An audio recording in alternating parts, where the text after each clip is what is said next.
মাঝে ফেলাইছে রে। এটা কোনো কাম করছে? চাচার মুরগিটা এমনি মারা লেছে। চিন্তা পারেন এটা কি করছেন আপনি? দেখা যান আমার মুরগি মাঝে ফেলাইছে। এটা কি? আপনি কান্না করেন না, দাঁড়ান। শুনেন, এটা মুরগি কিনে নিয়ে টাকার খুশি কি নাই, আমার মুরগি ফেরত দে। ওই কার লগে কি কইতাছো? হিসাব করে কথা কইবা, চেনা রে? ঠিক না, ঠিক না, আমার মুরগি ফেরত দে। চাচা থাক, মেয়ে মানুষ তো, মাফ করে দেন। আচ্ছা মাফ করতে পারি, হ্যাঁ কান ধরে আমার কাছে মাফ চাইবো। What? আমি মাফ চাবো? পসিবল? এই সমস্যা কি? একটু তো কানই ধরতে কইছে। I am sorry. বলে দেবো না, কান ধরে 10 বার উঠবস করা লাগবো। কখনো না। মাইয়া মানুষ, 10বার 20 হয়ে জায়গা, 2বার কান ধরে বস করুক, মাফ করে দেন। আচ্ছা ঠিক আছে, 2 বার শুরু করেন। 1 2 2 3 মাফ করে দেন চাচা, মাফ করে দেন। আচ্ছা ঠিক আছে।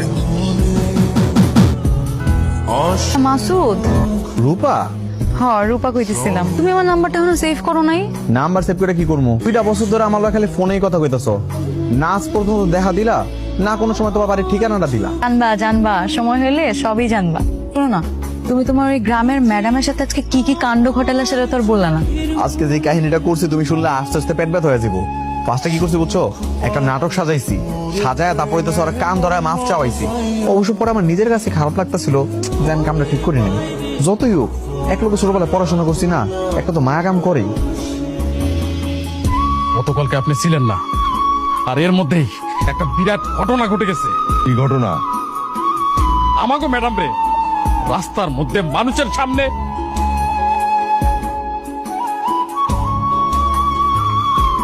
ওই ফুসকালার মায়ের কান ধরাবি, কান ধরায় ছবি তুলে তুই আমারে দেখাবি। মাসুদ, মাসুদ কই তুই?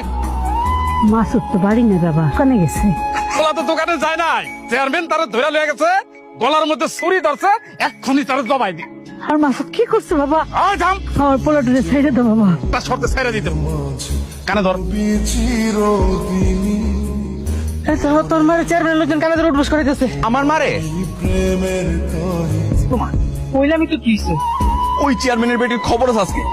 কই তুই বাইরে আয়। মাসুদ তুই? তোর যত ঝামেলা ছিল সব আমার লগে আসিল, এর মাঝখানে আমার মারে ঢুকাইলি কেন? তোরে আজকে আমি মায়ের গায়ে পানি ঢালছিলি না? আমি সবকিছু সহ্য করতে পারি, কিন্তু আমার মারে অপমান করে আমি জীবনও সহ্য করতে পারবো না। আর ভুলটাই তুই করছোস। এর মায়ের আশকারা দিয়ে দিয়ে মাথায় তুলে ফালাইছেন। কি সমস্যা ছিল আপনাকে? শাস্তি দেওয়ার লাগে আমার দেন, আমার মার কাছে কি লেগে গেলেন? আজকের পর তুই যদি আমার সামনে পড়ছস, তুই আর তোর বাপ দুজনকে ভালো মতো বলতেছে, আমার থেকে বেশি খারাপ কেউ হইব না, মনে রাখিস।